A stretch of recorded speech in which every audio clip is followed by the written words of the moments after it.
बहरहाल तो प्रधानमंत्री को आप सुन रहे थे। प्रधानमंत्री ने बजट की तारीफ की, वित्त मंत्री और उनकी पूरी टीम की तारीफ की और कहा कि बेटर ग्रोथ और बेटर फ्यूचर के लिए ये बजट है। बजट से देश को एक नई दिशा मिलेगी। हर एक क्षेत्र को इसमें समेटने की कोशिश की गई है। युवाओं को ताकत देने वाला बजट है। जो छोटे उद्यमी हैं या जो एमएसएमई में अपना सहयोग चाहते हैं उनके लिए बजट पेश किया गया है। सभी वर्गों को इससे राहत मिलेगी। वित्त मंत्री की पूरी टीम को मैं बधाई देता हूं, यह कहना था प्रधानमंत्री नरेंद्र मोदी का।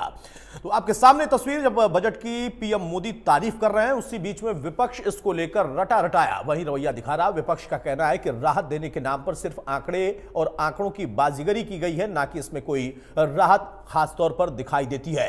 अलग अलग राज्यों के अपने आकलन हो सकते हैं, क्योंकि खास तौर पर इस बजट में आंध्र प्रदेश और बिहार को फोकस किया गया है और यही सबसे बड़ा मुद्दा इस वक्त बना हुआ है, क्योंकि इस सरकार को बैसाखी वाली सरकार बताकर यह कहा गया कि असल में इन दो राज्यों ने और वहां के पार्टी जो कि इस वक्त एनडीए का घटक दल है, उन लोगों का दबाव इस बजट में साफ तौर पर दिखाई देता है। हालांकि अगर हम देखें तो व्यापक तौर पर पूरे देश के हिसाब से बजट है। हर एक वर्ग को और हर एक वर्ग को राहत किस जगह पर मिल सकती है, इसका ख्याल रखने का जिक्र इस बजट में किया गया। यही बात वित्त मंत्री भी कह रही थी और प्रधानमंत्री नरेंद्र मोदी ने भी इस बात का जिक्र किया। युवाओं के लिए खास तौर पर प्रधानमंत्री ने कहा कि जो पहली नौकरी करने वाले हैं उनकी जो पहली तनख्वाह होगी वो सरकार देगी, यानी मोदी सरकार वो पहली तनख्वाह देगी। इस बार इस बजट में इसे शामिल किया गया है। टैक्स स्लैब में भी कुछ मोटे मोटे बदलाव किए गए हैं, लेकिन विपक्ष की तरफ से मांग की गई और कहा गया कि हमें ज्यादा की उम्मीद थी, क्योंकि इस वक्त महंगाई, बेरोजगारी और तमाम तरह की विषम परिस्थितियां बनी हुई हैं। उस बीच में अगर टैक्स पेयर्स को अगर थोड़ा सा स्लैब में और ज्यादा राहत मिल सकती थी तो वो ज्यादा बेहतर कदम होता। लेकिन प्रधानमंत्री नरेंद्र मोदी का कहना है कि बेहतर बजट है और बेटर बजट है, जो कि बेटर ग्रोथ के साथ बेटर फ्यूचर की तरफ ले जाएगा। उस दिशा में प्रस्तुत किया गया यह बजट है।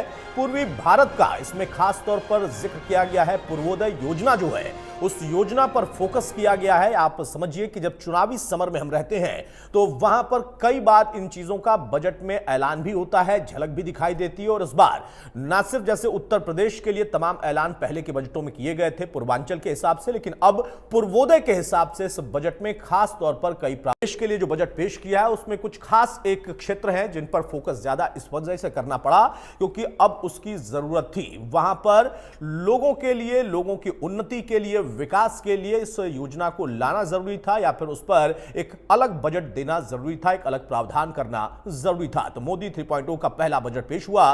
इस बजट में टूरिज्म क्षेत्र को भी बढ़त देने की कोशिश की गई है। बजट का सबसे बड़ा फोकस देश का किसान होगा, यह बात प्रधानमंत्री कहते हुए दिखाई दिए। उन्होंने साफ तौर पर कहा कि ना सिर्फ मध्यम वर्ग, हर एक वर्ग, बल्कि जो किसान है, हमारा अन्नदाता है, उसको भी हमने खास तौर पर इसमें फोकस रखा है। किसानों के लिए सबसे बड़ा ऐलान इसमें किया गया। हर एक तरह से उनको कैसे उन्नत किया जाए, कैसे उनकी समस्याओं को, उनकी जो खरीद बिक्री की दिक्कतें होती हैं उसको, उनकी लागत कम से कम हो, मुनाफा ज्यादा से ज्यादा हो, इन तमाम चीजों को इसमें अवसर दिया गया है ताकि जो किसान है, हमारा अन्नदाता है, वो जो समस्याओं से जूझता दिखाई देता है उन समस्याओं से सरकार कम से कम उसको राहत दिला दे, इसके प्रयास जारी है।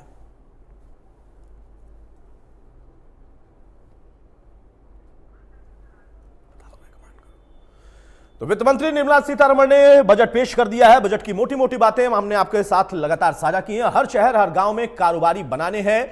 जो स्किल डेवलपमेंट है उसके लिए भी सरकार की तरफ से प्रयास किया जा रहा है और स्किल डेवलपमेंट को और ज्यादा बेहतर करने के लिए गांव गांव तक हमारी सरकार प्रयासरत है। बजट का जो फोकस है वो हमारा अन्नदाता होगा, पूर्वी भारत के विकास पर हमारा जोर होगा।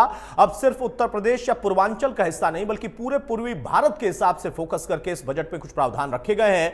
3 करोड़ नए आवास, क्योंकि मोदी सरकार पॉइंट 1 या फिर 2 में की बात करें तो लगातार लोगों को शौचालय से लेकर आवास तक की सुविधा देने का काम कर रही है और अब उसका आंकड़ा फिर से आगे बढ़ाते हुए कि इस बार हमारा जो टारगेट होगा इस बजट में कि हम 3 करोड़ नए आवास बनाकर जो भी लाभार्थी हैं, जो भी लोग इसके लिए अवसर पा सकते हैं, उन सभी को यह मौका दिया जाएगा। हमारे साथ कुछ खास मेहमान हैं, उनसे मैं आपको तारुफ कराता हूं, चर्चा में आगे बढ़ते हैं। यशपाल बत्रा है हमारे साथ, बीजेपी के प्रवक्ता। बहुत स्वागत है बत्रा साहब आपका। योगेश सिहाग हैं कांग्रेस की तरफ से, बहुत स्वागत है योगेश साहब का। हमारे साथ सागर सिंगला हैं, सीए हैं, चार्टर्ड अकाउंटेंट, बहुत स्वागत है सागर जी आपका। और किसान नेता स्वामी इंद्र भी हमारे साथ मौजूद है, बहुत स्वागत है स्वामी इंद्र आपका। नमस्कार। सबसे पहले सागर मैं आपसे समझना चाहूंगा, सरल भाषा में आप अगर इसको समझा पाएंगे तो ज्यादा बेहतर होगा। देखिए, वित्त मंत्री ने बजट पेश किया, प्रधानमंत्री ने वित्त मंत्री और उनकी पूरी टीम को बधाई भी दी है, शुभकामना दी, और कहा कि यह बेटर बजट है, जो कि बेटर फ्यूचर का बजट है। आपको लगता है कि हाँ ये बात बिल्कुल सही है, या इसमें कुछ ऊपर नीचे कहा जा सकता है? क्योंकि जब पॉलिटिकल लोगों के पास जाएंगे तो वो पक्ष या विपक्ष की बात करेंगे। सर, मैं अपनी बातें आपके सामने रखना चाहूंगा कि बजट दोनों तरीके से कह सकते हैं कि एक बेटर फ्यूचर के लिए भी है और नहीं भी है। देखा जाता है कि बजट किसके लिए सबसे ज्यादा अहम बात करता है। अगर हम जनरल नागरिक की बात करें, वहां पे जब स्लैब रेट में खाली 1 लाख रुपए की ही इनकम को इधर उधर डाइल्यूट किया है, जो कि एक आम आदमी के लिए कोई अच्छी चीज नहीं रहती कि भाई खाली वो 17,000 रुपए का टैक्स बढ़ा पा रहा है। जबकि निर्मला सीतारमण जी ने ये कहा था कि जी हम बेस लिमिट को बढ़ा करके 3 लाख कर दे रहे हैं, जबकि 3 लाख तो ऑलरेडी पहले से था। जस्ट एक गुमराह करने वाली बात होती है कि सर वो कि गुमराह कर दिया जाए कि भैया कि हाँ 3 लाख रुपए के बजट को कर दिया गया है, जबकि पिछली बार की लिमिट बिल्कुल सेम कॉपी पेस्ट रह सकती है।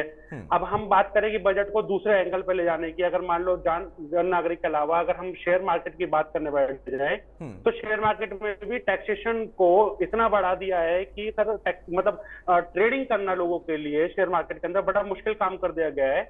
जैसे मैं एक एग्जाम्पल दूंगा कि पहले हमारा शॉर्ट टर्म कैपिटल गेन, यानी कि जो 12 महीने से पहले हम किसी शेयर को सोल्ड आउट कर देते थे, 15% का टैक्स रेट देना होता था, आज हमें उस पर 20% देना पड़ रहा है। जबकि हम किसी चीज को अगर हम बाय करते थे तो एक सिक्योरिटी ट्रांजेक्शन टैक्स होता था जो कि 0.1% लगता था, अब उसको 0.2% कर दिया गया है। जबकि इस वॉल्यूम के हिसाब से बात करें तो सर ये बहुत ज्यादा अधिक अमाउंट के अंदर बन जाता है। लॉन्ग टर्म कैपिटल गेन की भी बात करें तो वहां पे 10% के रेट को बढ़ा करके 12.5% कर दिया गया है, जस्ट टू की एक कैपिटल गेन को थोड़ा सा बहुत हाई कर दिया गया है। तो वो मैं कहूंगा शेयर मार्केट के हिसाब से बिल्कुल भी नहीं रहा। आम आदमी के बजट के हिसाब से कोई ज्यादा इतना अच्छा खासा बजट नहीं है, जिस हिसाब से एक एक्सपेक्टेशन थी कि भैया कि थोड़ी सी लिमिट को बढ़ा करके, बेसिक लिमिट को बढ़ा करके थोड़ा सा एक्सीड कर दिया जाएगा। ये तो पिछले वाला बजट को कॉपी पेस्ट कर दिया गया है, इस बार भी कोई माइनर चेंजेस नहीं है। निर्मला सीतारमण जी ने भी कहा था कि जी खाली 10 लाख रुपए की इनकम पे 17,500 रुपए की और टैक्स की बचत होगी, जबकि इतनी ज्यादा महंगाई के दौर में या इतनी ज्यादा चीजों के बहुत सारे खर्चे होने के बावजूद भी कोई 17,500 रुपए is not a big amount. ये इतनी बड़ी रकम नहीं है कि जिससे एक आम आदमी को बहुत अच्छा खासा बेनिफिट मिल जाएगा। एक सैलरी की बात करी जाए तो सैलरी के लिए क्लास के लिए भी सर 50,000 की डिडक्शन पहले देती थी गवर्नमेंट, अब उसको बढ़ा करके 75,000 कर दिया गया है। तो सर ये भी कोई इतना अच्छा खासी लिमिट नहीं है कि भैया जो एक आम आदमी जो सैलरीड क्लास पर्सन होता है वो अपने डेली के खर्चे इधर उधर निकाल करके सर 50-75,000 तो कुछ भी नहीं, इससे ज्यादा ही स्पेंड कर पाता है, जबकि उसको भी स्टैंडर्ड डिडक्शन के अंदर उन्होंने लेस करने की कोशिश नहीं करी गई है। एक थोड़ा सा रिलीफ देने वाली बात है कि जो पहले हमारा एक पेंशन के अंदर एम्प्लॉयर कॉन्ट्रीब्यूशन होता था, वो पहले हमारा 10% था, वो अब गवर्नमेंट ने बढ़ा करके उसको 14% कर दिया गया है। वो एक 4% का रिलीफ हम कह सकते हैं कि एक एक्स्ट्रा रिलीफ मिला गया है। बट मेरे ख्याल ठीक है सागर, मैं आपको 2 मिनट के लिए रोक रहा हूं। कुमारी शैलजा क्या कह रही है, जरा एक बार दर्शकों को सुना देते हैं। पैकेज दिया जाए, स्पेशल स्टेटस की मांग थी, लेकिन स्पेशल पैकेज हाँ, खुश करने, एलाइज को खुश करने का प्रयास है। मुझे नहीं लगता कितना वो खुश हो पाएंगे। और लेकिन आप ये देखिए ना, जो इलेक्शन गोइंग स्टेट्स हैं, हरियाणा है, जिनमें कुछ भी नहीं, साइलेंट है एकदम।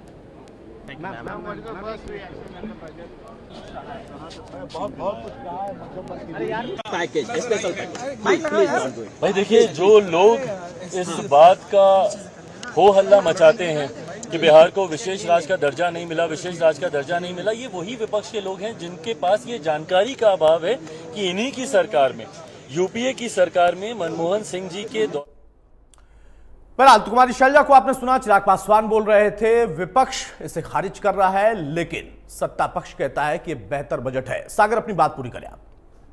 हाँ जी सर, तो यहाँ तक अगर हम दिल्ली की बात करें, मॉनेटरी टर्म में कोई अच्छा खासा बेनिफिट नहीं है। हालांकि एक गवर्नमेंट अच्छी खासी स्कीम लेकर के आने की बात कर रही थी, जो शायद से पहले भी कोविड के टाइम पर लेकर के आई थी, विवाद से विश्वास स्कीम, उसको अभी लॉन्च करने की बात करी जा रही है।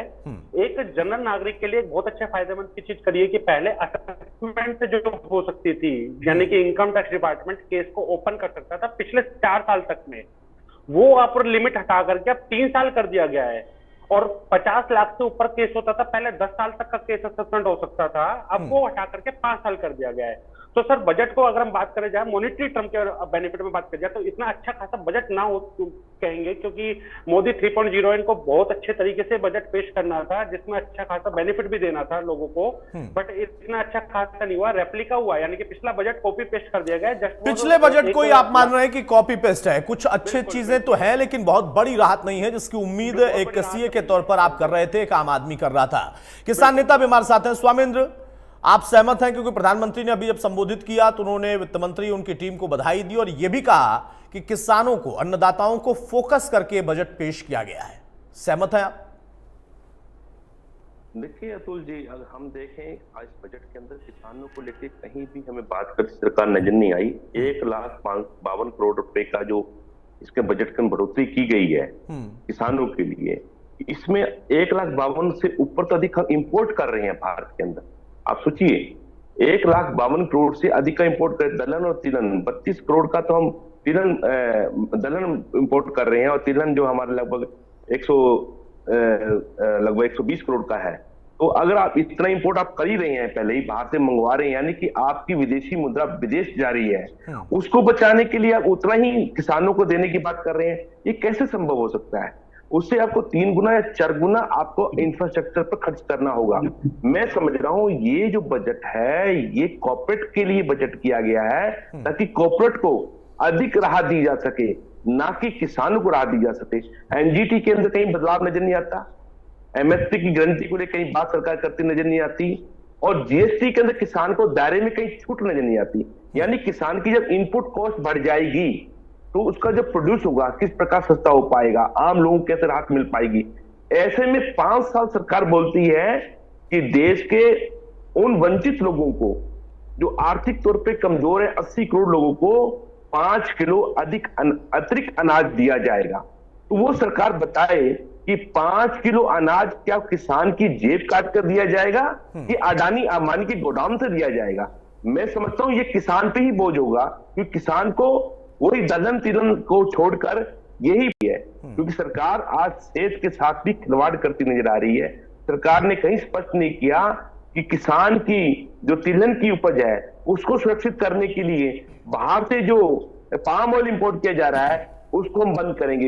एक्सपोर्ट पॉलिसी के ऊपर सरकार कहीं बात करते नहीं आ रही कि कृषि मंत्रालय और सीएपीसी को, कमीशन फॉर एग्रीकल्चर कॉस्ट और प्राइस को, ये पहले सुनिश्चित किया जाएगा कि हम एक्सपोर्ट ड्यूटी बढ़ा रहे हैं या घटा रहे हैं, या फला फसल के ऊपर हम इंपोर्ट बढ़ा रहे हैं या एक्सपोर्ट घटा रहे हैं। तो किसान की जब फसल आती है तो सरकार जानबूझकर इंपोर्ट एक्सपोर्ट जो है उसको बंद कर देती है, जिससे भाव नीचे आ जाता है, और भाव नीचे आने की वजह से किसान को अपनी फसल उपज के लिए सुरक्षा दी जाएगी। जब हमारे को सुरक्षा ही नहीं मिलेगी, यानी कि एमएसपी जो न्यूनतम समर्थन मूल्य है उस पर खरीद पड़ा जाएगा, और उनको जो उच्चतम मूल्य देने की सरकार ने बात की है, वो उच्चतम मूल्य क्या होगा आप हम बेहतर जानते हैं कि भारत के अंदर ठीक बात मैं समझ गया मोटा मोटा आप किस तरफ इशारा कर रहे हैं। यशपाल बत्रा भाई, सागर सिंगला चार्टर्ड अकाउंटेंट हैं, वो नाखुश दिखाई दे रहे हैं, किसान नेता है स्वामेंद्र, वो नाखुश दिखाई दे रहे हैं, और आप कह रहे हैं कि बेटर ग्रोथ और बेटर फ्यूचर वाला ये बजट है। देखिए बहुत अच्छा बजट है। आज मैं सबसे पहले देश की जनता को और प्रदेश की जनता को बधाई देना चाहता हूं कि बहुत अच्छे बजट के अंदर हम लोग ने इस बार बजट जो आया बहुत अच्छा बजट है, और बातें कई तरह की चलती रहेंगी, लेकिन बजट के अंदर अगर हम देखें, चाहे इनकम टैक्स की बात करें, चाहे कई चीजें ऐसी सस्ती भी हुई हैं जो सेल डीड के लिए करें, पहले कई ऐसी चीजें आई हैं जैसे 5 करोड़ नए जो बोलिए। बट मुझे सुनाई दे रही है, वो रिवर्ट मुझे ही वापसी सुनाई दे। आप बोलिए यशपाल जी, आपकी आवाज यहां स्पष्ट आ रही है, बाकी चीजें दुरुस्त हो जाएंगी, आप बोलिए। देखिए 500 कंपनियों के अंदर जो नए बच्चे इंटर्नशिप के लिए जाएंगे, ये एक बहुत बड़ी सौगात है हमारे देश के बच्चों के लिए। 3 आवास नए मिलेंगे। अब इनकम टैक्स की बात करें, इनकम टैक्स के अंदर आपने देखा है लगभग 1 लाख रुपए का बेनिफिट जरूर हुआ है, उसके अंदर भी कहीं ना कहीं वो भी एक बेनिफिट है। हर 1 लाख रुपए 500 टॉप कंपनियों में 5 करोड़ युवाओं को इंटर्नशिप का वादा, वो इस तरीके का बजट देश के अंदर आया हुआ है। और नहीं, ये तो ठीक है, मोटी मोटी आप बातें बता रहे हैं, हम भी अपने दर्शकों को लगातार ये दिखा रहे हैं, लेकिन स्वामींद्र ने जो सवाल उठाया उसका कोई जवाब है? आप कह रहे हैं देश के लिए अच्छा बजट है, देश में ही आते हैं स्वामींद्र भी, इसी देश के ही हैं। उन्होंने कुछ पॉइंट उठाए थे और सीए साहब ने जो कहा, सागर सिंगला ने जो कहा, आपने जब 1 लाख का जिक्र किया तो वो कहते हैं कि ये तो कॉपी पेस्ट है, पिछली बार भी कमोवेश इसी के आसपास का आंकड़ा था, इस बार उम्मीद ज्यादा थी। देखिए, वो कुछ वॉल्यूम की ना आपकी प्रॉब्लम आ रही है। अभी हमने सुना थोड़ी देर पहले, मेरे साथ कैप्टन अजय यादव भी मौजूद थे, पूर्व वित्त मंत्री, उन्होंने भी कहा कि आंकड़ों वाला बजट है, बाजीगरी वाला बजट है, बैसाखी वाला बजट है, क्योंकि सरकार बैसाखी पर चल रही है, ये उनका आरोप था। और खासतौर से इसीलिए बिहार और सभी दर्शकों को, सभी प्रवक्ता साथियों को मेरा नमस्कार। जैसा कि बिल्कुल आपने ठीक कहा, सीए बार बार कहते थे उनके ऊपर जो एक दबाव की, गठबंधन की झलक और दबाव में वो निर्णय ले रहे हैं, वो स्पष्ट रूप से झलक रहा है। देखिए, किसानों के लिए जहां तक एमएसपी की बात थी, इन लोगों ने उस पर जिक्र तक नहीं किया। कितना बड़ा किसान आंदोलन हुआ, उस समय भी समाप्त एमएसपी की गारंटी को देकर इन्होंने कमेटी बनाई, लेकिन आज के इस बजट में भी कुछ भी ऐसा नहीं रखी। ना ही इन्होंने कोई भी जो इनकम टैक्स की जो स्लैब है, वो बिल्कुल उसमें भी कुछ मामूली जो परिवर्तन करके उसको एज इट इज रख दिया गया। अब देखिए कितनी इस दौर में महंगाई बढ़ गई है, कहीं भी आम आदमी का जीना दूभर है, बेरोजगारी कितनी ज्यादा बढ़ी हुई है।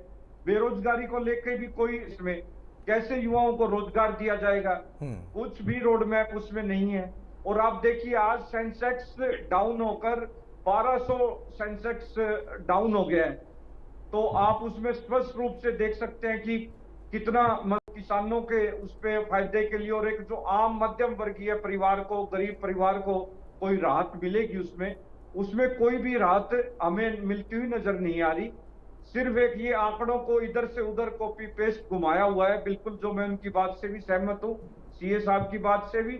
और आप देखिए, जो विजन जो नजर आता है उनका, पूरे देश के लिए एक समान, प्रधानमंत्री के लिए एक समान होना चाहिए, वो ना उस बजट में हरियाणा को बिल्कुल खाली रखा गया, ये बड़ी निराशा की बात है।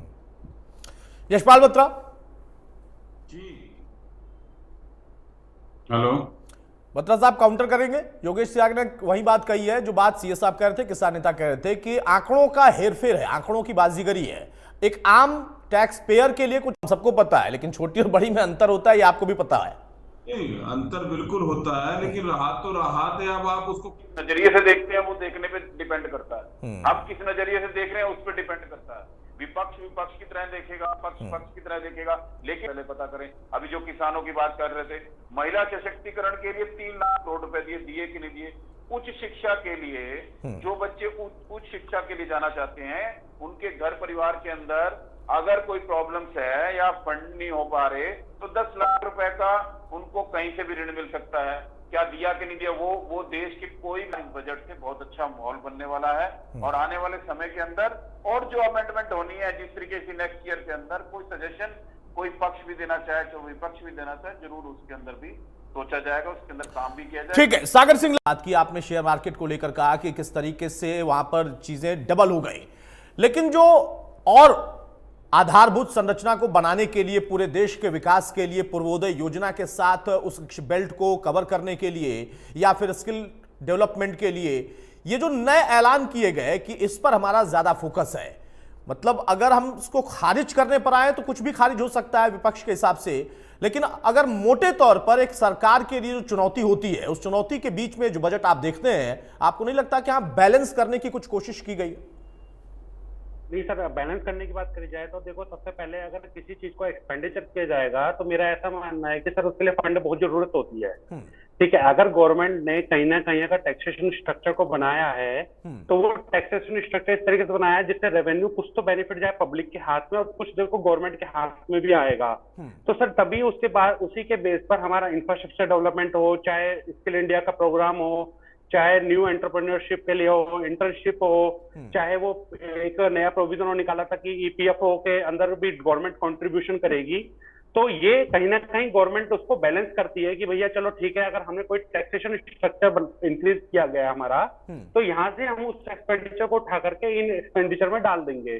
तो सर हमारा ये ऐसा मानना है कि हाँ इधर कुछ ना कुछ बैलेंस करने की कोशिश की गई है गवर्नमेंट की तरफ से। बट अगर हम एक आम आदमी की बात करी जाए तो जैसे सर किसी स्पेसिफिक क्लास के पर्सन को, लाइक बिजनेस क्लास के पर्सन को, तो इनमें से कोई बेनिफिट नहीं मिलने वाला। अब जैसे मुद्रा लोन की, एमएसएमई की भी बात करते हैं, सर 10 लाख से 20 लाख का बेनिफिट कर देती है कि गवर्नमेंट कह देती है कि जी 10 लाख से 20 लाख का बेनिफिट कर देते हैं। लेकिन अगर प्रैक्टिकलिटी की बात करी जाए तो 10 लाख का बेनिफिट भी है। तो सर इस चीज को मैं ये एक ही साधारण बात से कहना चाहूंगा कि बैलेंस भी करती है गवर्नमेंट इधर से, लेकिन परेशानी तो सर अगर किसी ना किसी को खुशी होगी तो दूसरी तरफ उसको परेशानी तो होगी होगी। 50-50% का बजट कह सकते हैं। चलिए, यानी आपके हिसाब से 50-50 वाला बजट है। स्वामी इंद्र, अगर स्पेसिफिक किसानों की बात करें, आपने कई पॉइंट जनरेट किए थे कि जो हमारे किसानों की इस वक्त लागत वाली स्थिति है कि कितना लागत लगती है, कितना मुनाफा होता है। एक तरफ स्वामीनाथन उसको लागू करने, मुनाफा बढ़ाने, इन तमाम चीजों का राजनीतिक तौर पर ऐलान होता है, लेकिन कुछ चीजें होती हैं जो कि बाउंडेड होती हैं सरकार के लिए भी। विपक्ष में बैठकर उस पर उठा देना सवाल, या फिर उससे जो कृषि उपकरण थे, खाद बीज है, इनको लेकर जो एक उम्मीद थी, क्या वो उम्मीद? अब ये कह रहा हूं कि सरकार जानबूझकर कॉर्पोरेट के इशारों पे काम करती है, नजर आती है। क्या जीएसटी पर किसान जो हम खास करके जो हमारा ट्रैक्टर है, वो हमारा कृषि उपकरण है, जो हमारा किसान का बेटा है, उसको दायरे से बाहर निकाल दिया जाए तो किसान का कम से कम 10 लाख रुपए होगी। भारत के अंदर 80% किसान जो है छोटी छोटी किसान है, यानी कि 1 हेक्टेयर से या 2 हेक्टेयर जमीन के किसान रह गए हैं। उनके पास बड़े रोटावेटर बाजार में उपलब्ध कराती है, तो क्या उसको ट्रैक्टर भी बदलना पड़ेगा? ट्रैक्टर बदलना पड़ेगा। पर जाए, आज हम कनाडा को कोसते हैं, पर कनाडा और चाइना हमसे कई गुना खेती में अच्छा प्रदर्शन कर रहा है, क्योंकि लागू की गई है, चालू है, जो अमेरिका के अंदर बैन है। और जिनको खाने से, जिनका उपयोग करने से जमीन का अंडरग्राउंड वाटर भी खराब होता है और हमारी हेल्थ भी असर पड़ता है। लोगों को कैंसर जैसी घातक बीमारियां हो रही हैं, लोगों को बीपी जैसी बीमारी घातक हो रही है, क्योंकि खाने से हो रही है। तो सरकार को इस कृषि को अपने केंद्र बिंदु में लेना होगा। पर आज मैं समझता हूँ कि सरकार कृषि को केंद्र बिंदु में ले रही है। हाँ, इलेक्ट्रिक बसें, इलेक्ट्रिक कारें, पर सरकार बताएंगी ईमानदारी से कि इलेक्ट्रिक को चलाने के लिए, कार चलाने के लिए आपको कितने बड़े बड़े पावर हाउस बनाने पड़ेंगे और वो कितने देश में पोल्यूशन फैलाएंगे, इस पर कोई चर्चा नहीं हो रही। और लोगों से ये बताया जा रहा है कि इलेक्ट्रिक कार आएगी, सस्ती कार आएगी। सस्ती नहीं आएगी, ये हमारे जीवन पर कई गुना महंगी हो जाएंगी। सिविल सोसाइटी है, उसको बचाने में बड़ा काम कर सकते हैं। किसी से हम बिजली भी पैदा कर सकते हैं, जो हमारे अवशेष होते हैं, इंपोर्ट अपना बढ़ा सकते हैं, कागज का, पराली से हम कागज पैदा कर सकते हैं। इसके ऊपर चर्चा नहीं करेंगी सरकार। सरकार कभी भी तिलहन और दलहन की बात नहीं करेगी कि दलहन की खेती को हम बढ़ाएंगे। 152-53 करोड़ इंफ्रास्ट्रक्चर जब बड़ा ही नहीं कर रहे, तो दलहन तिलहन की इंपोर्ट की ड्यूटी को आप कैसे घटा सकते हैं? नहीं घटा सकते हैं। टमाटर का रेट बढ़ चुका है, दालों के रेट बढ़ चुके हैं, और तमाम हमारी सब्जियां हैं वो महंगी हो चुकी हैं। किस वजहों से या किन परिस्थितियों में ज्यादा बढ़ता है उसका भी जिक्र किया। हालांकि इस बजट में कैंसर की दवाओं को, आपने 3 दवाओं को सस्ता किया है, लेकिन कैंसर जिससे हो रहा है उस पर कोई फोकस नहीं है। उनकी उम्मीद पूछ सकते हैं जिनकी फार्मिंग, उन्होंने जिक्र किया कि चाइना या कनाडा बहुत कम जोत में बहुत कम बढ़ रहे थे, अब हम विकसित भारत की तरफ बढ़ रहे हैं, तो उसके अंदर कई तरह की प्रॉब्लम्स भी आएंगी। हमें उनका सोल्यूशन भी ढूंढना है, उन पे काम भी करना है। कोई ऐसा काम नहीं कि किसी के पास 1 सेकंड के अंदर सारे काम कंप्लीट हो जाए। टाइम को उसके अकॉर्डिंगली भी लाएं। हम देश के अंदर किस तरीके का पहले माहौल था, उसको बदलाव लाने में कितना समय लग गया, एक प्लेटफॉर्म तैयार करने में कितना समय लग गया। अभी तो फाउंडेशन बनी है, धीरे अच्छा है या बुरा देखने का नजरिया है। देश देख रहा है, देश को अच्छा लग रहा है, और विपक्ष को बुरा लग रहा है, उनकी सोच है। उस सोच अब ये नजरिया वाली परंपरा बत्रा साहब पुरानी है। बताइए सियाग साहब, नजरिया नहीं बदल रहे हैं आप लोग सत्ता पक्ष के लिए? कभी हम लोग विपक्ष में भी रहे हैं, तब भी हम लोगों ने हमेशा सजेशन दिए हैं और उन पे काम करने के लिए, सहयोग के लिए कहा है। लेकिन ऐसा नहीं हर बात पे छींटाकशी करते हैं। किसी काम को जो अच्छे हुए हैं उन कामों की भी सराहना करना सीखे विपक्ष। हर बात की छींटाकशी करना भी ठीक नहीं होती। देश के अंदर बदलाव जो आना है, हम सबको मिलकर लाना है, ये हम सबकी जिम्मेदारी है, एक आम नागरिक की भी जिम्मेदारी है। उस बदलाव की तरफ, विकसित भारत की तरफ हम बढ़ रहे हैं, उसमें सहयोग करने की कोशिश करें। बताइए सियाग साहब, सहयोग।